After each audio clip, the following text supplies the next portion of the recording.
Pessoal, bom dia, graça e paz aí mais uma vez para todos os guerreiros da estrada. Esta é uma igreja sobre rodas.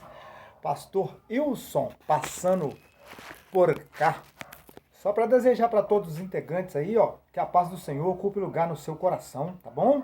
Que nunca falte paz, esperança, alegria, perseverança, tudo isso aí que seja uma constante. Paciência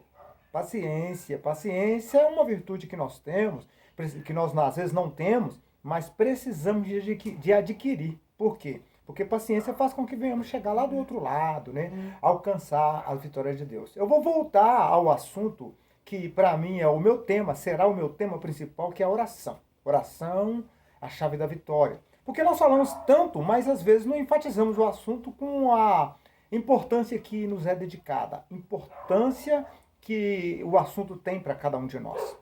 Quando eu digo de oração, eu digo de você entrar em particular e falar com Deus sobre as suas necessidades, tá certo?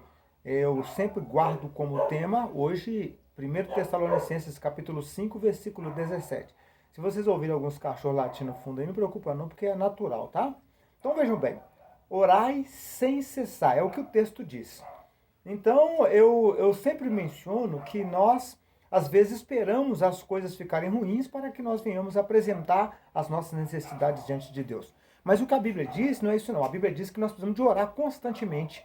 Precisamos de orar continuamente. A eficácia da oração está exatamente não é na quantidade de oração. Eu orei 40 minutos, eu orei 2 horas, eu dobrei os meus joelhos e fiquei 4 horas orando. Não.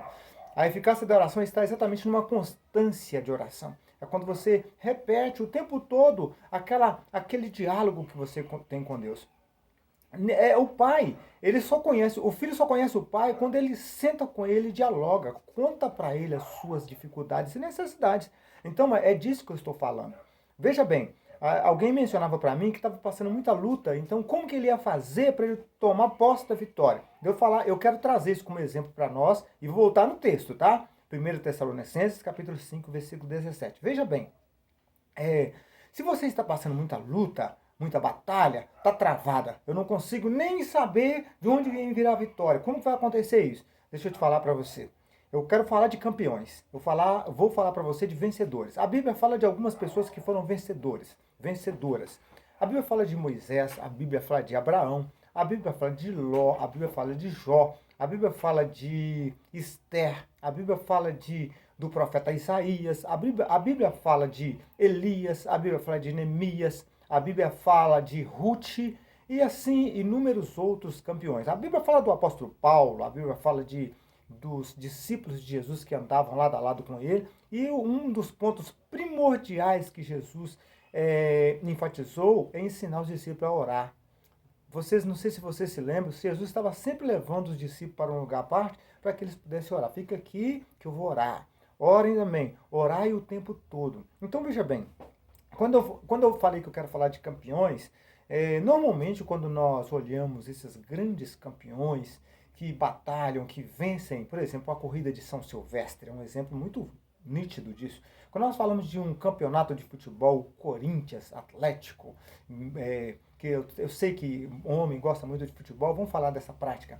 O time, para chegar a levantar a taça, ele tem que enfrentar uma série de jogos, ele tem que enfrentar uma maratona de viagens, ele tem que enfrentar uma série de batalhas judiciais, no mundo financeiro, no mundo esportivo, no mundo físico, ele tem que ter uma batalha, uma guerra.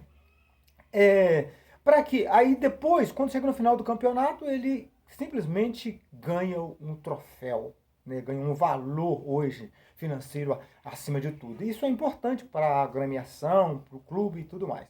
Aí eu quero falar agora para você dos campeões que venceram todas essas batalhas. Por exemplo, um vencedor da corrida de São Silvestre. Ele só conseguiu vencer porque ele teve uma grande batalha. Tá bom? Então, quando eu falo de campeões, eu falo de homens e mulheres que venceram, chegaram ao final. Mas ninguém consegue marcar o seu nome na história se não vencer uma grande batalha. E a batalha no campo físico, ela requer esforços, ela requer, quando eu digo, para ser um campeão em oração, você tem que se dobrar constantemente, você tem que apresentar a Deus constantemente, você tem que conversar com seu papai o tempo todo. Aí, no final da batalha, você vencerá. No final, você vai poder cantar aquele nesse, ó, campeão, vencedor. É só depois da oração, é só depois de toda a batalha. Ninguém marcou o nome na história simplesmente porque era alguém. Não, ele teve que lutar uma grande guerra. Nós podemos falar de Napoleão Bonaparte, podemos falar que marcou seu nome na história. Podemos falar Dom Pedro I, Dom Pedro II, homens que marcaram o nome na história, mas tiveram que enfrentar uma batalha. Pedro Álvares Cabral teve que enfrentar uma batalha, teve que batalhar uma guerra para que depois o seu nome ficasse escrito na história. Deixa eu te falar, meu querido e minha querida, para que você possa vencer a guerra do mundo atual, para que você possa vencer o diabo e os seus ardis, tem que lutar uma guerra. Ah, muito bem. Pastor, mas que guerra é essa? Essa agora, vamos falar do mundo espiritual. É a guerra que você enfrenta para continuar de pé. Você tem que enfrentar uma guerra contra a prostituição, precisa enfrentar uma guerra contra o vício do cigarro, contra o vício da droga, contra a mentira, contra a vaidade, contra o orgulho, contra a grandeza, que às vezes nós achamos que somos tal, achamos... Mas para vencer isso, para batalhar essa guerra, é só em oração.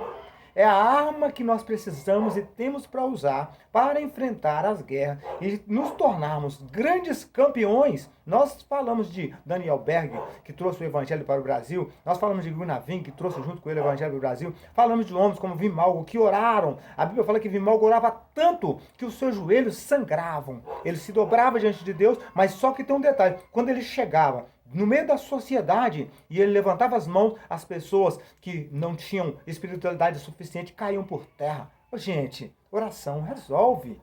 Oração é a chave da vitória, tá bom? Então, mesmo quando eu chegar no final, você vai falar assim, quando o pastor Wilson não estiver mais aqui, tá bom? Que for para a glória, talvez você vai ter esse vídeo e vai ouvir que ele falou que oração resolve.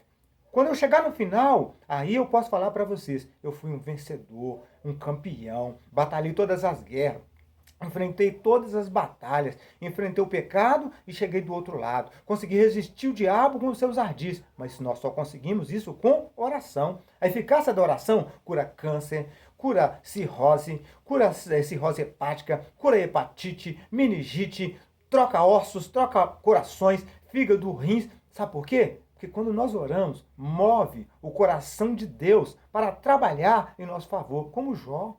Jó, no final de tudo, a Bíblia fala que Deus restituiu, no livro de Jó, capítulo 42, fala que Deus restituiu Jó muitas vezes mais do que aquilo que ele possuía. Mas Jó, ele foi reto, íntegro, temente a Deus, perseverante. Talvez você não vai ver em nenhum versículo no livro de Jó que ele estava de joelhos dobrados. Mas ele tinha uma vida de intimidade com Deus. Ele falava constantemente. Os seus lábios balbuciavam palavras igual Ana no templo. Ela queria ter um filho e ela se dobrava diante de Deus o tempo todo, chorava. Quem sabe está na hora de você começar a se dobrar diante de Deus e chorar e contar para Deus a sua necessidade. Tá bom? Não se esqueça, gente. Oração resolve. Nós vamos continuar com esse tema. Esse é o tema que eu vou usar constantemente para falar para você. A eficácia, a importância da oração. Oração resolve. Tá pensando que Deus resolve uma causa para você? Então, ore. Que Deus te bendiga. Um abraço, um beijo no coração. Tudo de bom.